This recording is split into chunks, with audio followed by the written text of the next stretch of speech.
आठवां वेतन आयोग को लेकर केंद्रीय कर्मचारी और पेंशनभोगियों के लिए बड़ी खबर सामने आ रही है। इस 7वें वेतन आयोग की अवधि 31 दिसंबर को खत्म होते ही नया वेतन ढांचा लागू होने की प्रक्रिया तेज हो गई है। माना जा रहा है कि 1 जनवरी 2026 से 8वां वेतन आयोग प्रभावी माना जाएगा, जिससे सैलरी और पेंशन में बड़ा उछाल आ सकता है। फिटमेंट फैक्टर बढ़ने से न्यूनतम वेतन में हज़ारों रुपये की बढ़ोतरी संभव है। भले ही भुगतान में समय लगे, लेकिन एरियर मिलने की उम्मीद ने लाखों कर्मचारियों की धड़कनें तेज कर दी हैं। हाँ, आगे बढ़ने से पहले मैं ये बताना चाहता हूँ कि यह वीडियो आपके लिए कुछ खास ही हो सकती है। देखिए, केंद्र सरकार ने पहले ही साफ कर दिया है कि 7वां वेतन आयोग की समय सीमा 31 दिसंबर 2025 को खत्म हो जाएगी। इसके बाद 8वें वेतन आयोग की सिफारिशों के आधार पर नया वेतन ढांचा लागू होगा। अब यहाँ से आपको बात समझना है, जैसे कि यहाँ पर साफ-साफ बताया जा रहा है कि जो भी आपका 7वां वेतन है वो 31 दिसंबर को खत्म हो जाएगा, ठीक है? और इसके बाद देखिए, हालांकि सरकार ये भी कह चुकी है कि वेतन आयोग की प्रक्रिया 1 दिन या 1 महीने की नहीं होती है, बल्कि इसमें समय लगता है और आयोग का गठन, उसकी शर्तें तय करना, रिपोर्ट तैयार करना और फिर उसे कैबिनेट की मंजूरी या सभी चरण होते हैं। यहाँ से आपको एक बात समझना है, बात ये है कि ये बता रहा है कि आपको 1 दिन या 1 महीने की नहीं होती, बल्कि इसमें टाइम लगता है, समय लगता है, तो आप लोग समय से इंतज़ार ज़रूर करें। फिर इसका देखिए क्या हुआ है, इसके बाद यहाँ से आपको देखिए, आज की स्थिति यह है कि 8वें वेतन आयोग को लेकर सरकार ने प्रक्रिया शुरू कर दी है। अब यहाँ से बात समझ लेना है आपको कि सरकार ने ये प्रक्रिया शुरू कर दी है आप लोगों के लिए। अब बताया जा रहा है कि अंतिम सैलरी बढ़ोतरी तुरंत मिलने की उम्मीद नहीं है। अब यहाँ से बात समझना है आपको कि तुरंत जो भी आपकी सैलरी है 8वें वेतन की, वो तुरंत मिलने की उम्मीद नहीं है, लेकिन आम तौर पर वेतन आयोग अपनी रिपोर्ट तैयार करने में डेढ़ से 2 साल का समय लेता है। यहाँ से बात समझना है आपको भाई। अब यहाँ से बात ये बताई जा रही है कि यहाँ से जो भी अपनी रिपोर्ट होती है 8वें वेतन की, यहाँ से 1.5 से 2 साल का समय लग सकता है। और यही वजह है कि यही माना जा रहा है कि भले ही 8वें वेतन आयोग को 1 जनवरी 2026 से प्रभावी माना जाए, लेकिन ये है कि वास्तविक वेतन वृद्धि 2027 या 2028 के आसपास कर्मचारियों के खाते में ही दिख सकती है। भाई यहाँ से बात समझनी है आपको, क्योंकि जो मैं आपको बता रहा हूँ वो मैं मीडिया रिपोर्ट्स के हिसाब से बता रहा हूँ, ताकि आपको अच्छी तरीके से समझ में आ जाए। अब इसके बाद देखिए, यहाँ पे आपको बात समझना है, इसके बाद ये है कि कर्मचारी के बीच सबसे बड़ा सवाल यही है कि इस बार वेतन में कितनी बढ़ोतरी होगी। पिछले वेतन आयोग को देखें तो हर बार सैलरी में अच्छी खासी वृद्धि हुई है। जैसे कि 7वें वेतन आयोग में फिटमेंट फैक्टर 2.57 रखा गया था, जिसके कारण न्यूनतम वेतन 7,000 रुपये से बढ़ाकर 18,000 रुपये हो गया था। अब 8वें वेतन आयोग में भी फिटमेंट फैक्टर को लेकर चर्चाएं तेज हैं। कर्मचारी संगठनों की मांग है कि इस बार फिटमेंट फैक्टर कम से कम 2.64 या उससे ज़्यादा होना चाहिए। उनका तर्क है कि महंगाई लगातार बढ़ रही है, रोज़मर्रा की ज़रूरतें महंगी हो चुकी हैं और ऐसे में अगर पुराने वेतन ढांचे में गुजारा करना मुश्किल हो गया है। अगर फिटमेंट फैक्टर 2.15 से 2.64 के बीच रखा जाता है तो सैलरी में 20 से लेकर 35% तक की बढ़ोतरी संभव मानी जा सकती है। यहाँ से आपको समझ लेना है, बताया ये जा रहा है कि अगर आपकी 2.64 पहले कितना था, 2.15, यहाँ से बात समझना है आपको, और अगर 2.64 के बीच रखा जाता है, कितना, 2.64 के बीच, तो आपकी सैलरी 20 से 35% तक की बढ़ोतरी संभव मानी जा सकती है। और इसके बाद अगर अनुमान के तौर पर अगर बात करें तो जिन कर्मचारियों की मौजूदा बेसिक सैलरी 18,000 रुपये है, उनका नया बेसिक वेतन 38,000 रुपये से लेकर 47,000 रुपये के बीच पहुंच सकता है, ठीक है। फिर इसके बाद पुरानी तरह फिटमेंट फैक्टर पर निर्भर करेगा। जैसे कि पुरानी आपकी जो फिटमेंट फैक्टर था उसी की तरह ये निर्भर करेगा। इसी तरह उच्च स्तर के अधिकारियों की सैलरी भी बड़ा इजाफा देखने को मिल सकता है। यही वजह है कि 8वें वेतन आयोग को लेकर कर्मचारी में उम्मीद काफ़ी ज़्यादा है। अब बात कर लेते हैं कि पेंशन भोगियों के लिए भी 8वें वेतन आयोग बेहद अहम है। देश में करीब 65 लाख से ज़्यादा पेंशनर हैं जो इस आयोग की सिफारिश से सीधे प्रभावित होंगे। पेंशन आमतौर पर अंतिम वेतन के आधार पर तय होता है, इसलिए अगर बेसिक वेतन बढ़ता है तो पेंशन में भी स्वाभाविक रूप से बढ़ोतरी होती है।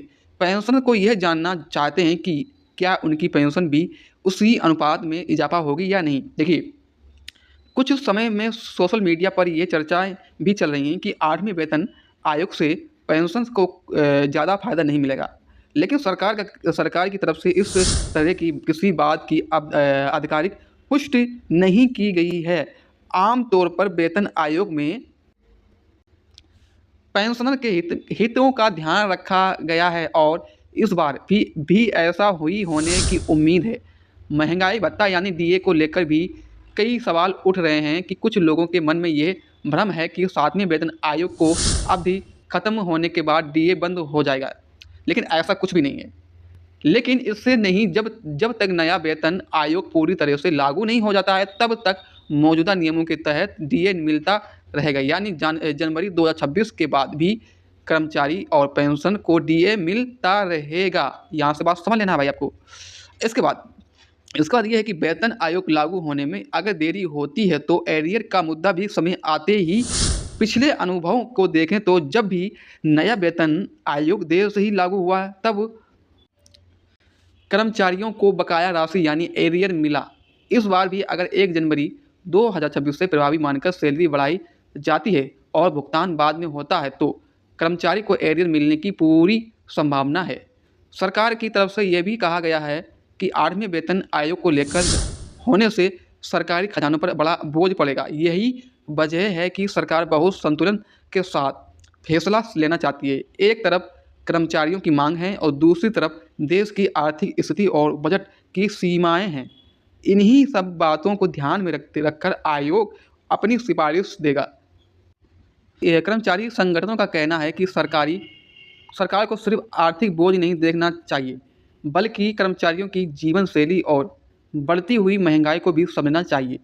उनका तर्क है कि अगर कर्मचारी की आय बढ़ेगी तो खपत बढ़ेगी और इसका फायदा अर्थव्यवस्था को ही मिलेगा।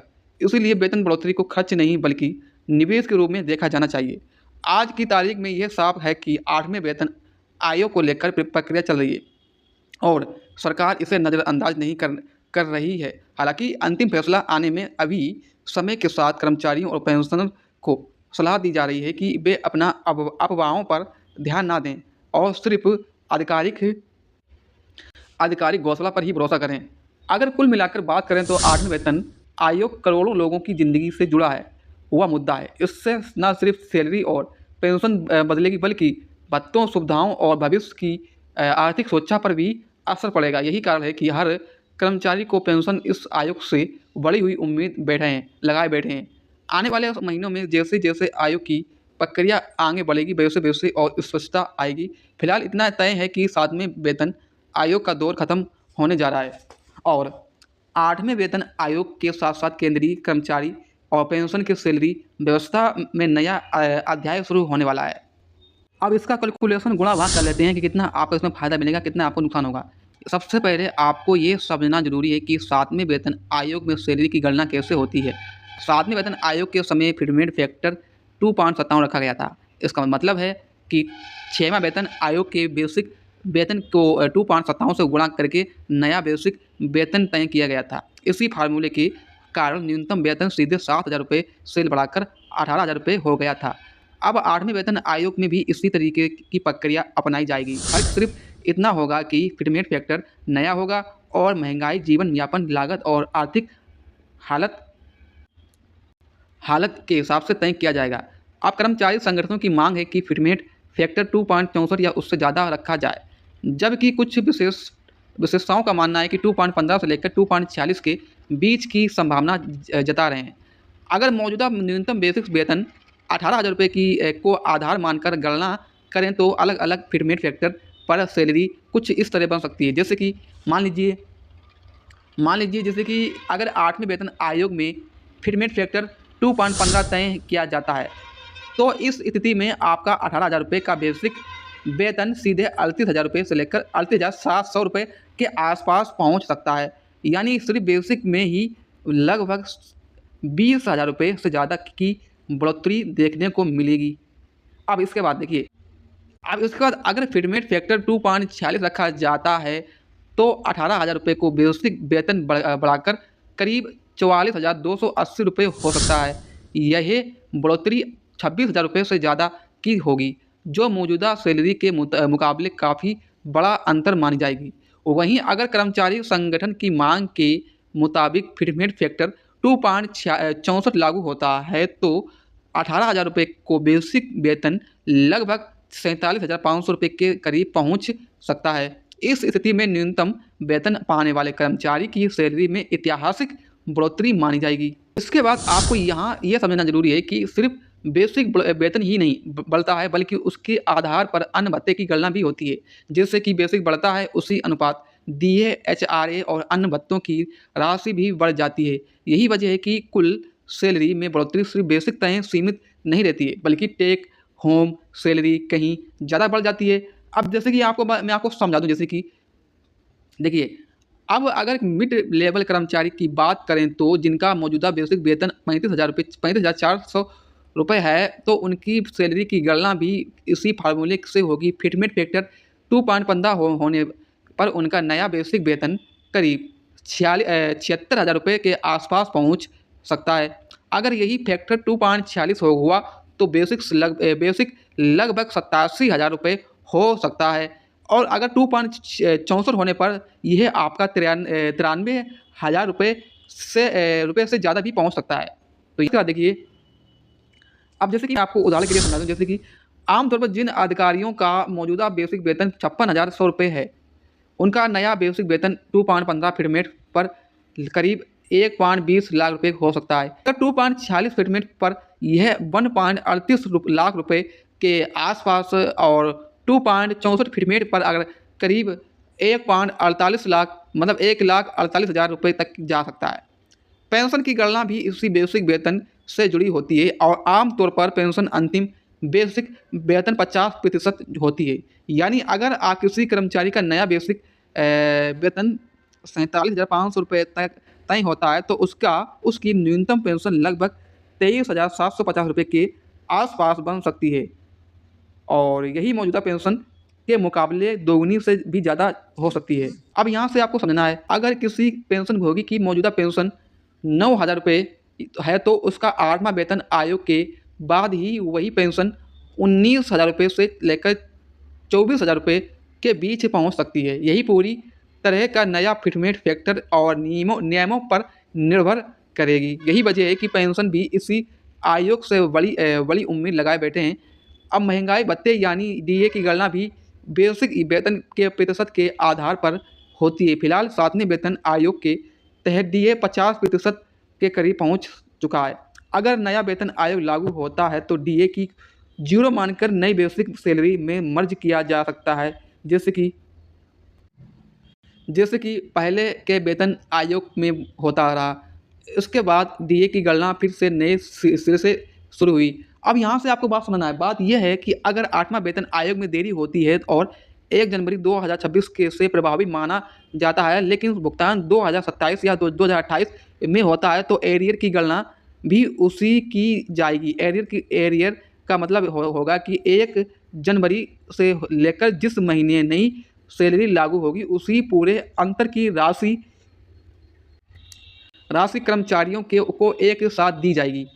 उदाहरण के लिए आमतौर पर अगर किसी कर्मचारी की सैलरी में 20,000 रुपये मासिक की बढ़ोतरी होती है और भुगतान 24 महीने बाद होता है तो उसे लगभग 4,08,000 रुपये का एरियर मिल सकता है। यही वजह है कि एरियर को लेकर भी कर्मचारियों में काफ़ी उत्साह मची है। अब कुल मिलाकर देखा जाए तो 8वें वेतन आयोग की सैलरी और पेंशन की गणना पूरी तरह से फिटमेंट फैक्टर, बेसिक वेतन और लागू होने की तारीख पर निर्भर करेगी। अभी कोई भी अंतिम आंकड़ा तय नहीं हुआ है, लेकिन मोटे तौर पर ये साफ है कि सैलरी और पेंशन में अच्छी खासी बढ़ोतरी होने की संभावना है।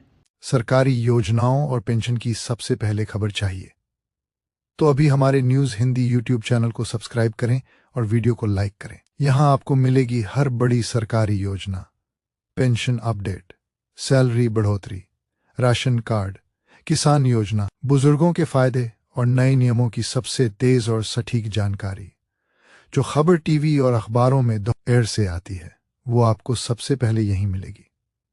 एक छोटी सी सब्सक्रिप्शन आपको हजारों रुपए के फायदे की जानकारी दिला सकती है। आज ही सब्सक्राइब करें ताकि कोई भी जरूरी खबर आपसे छूट न जाए।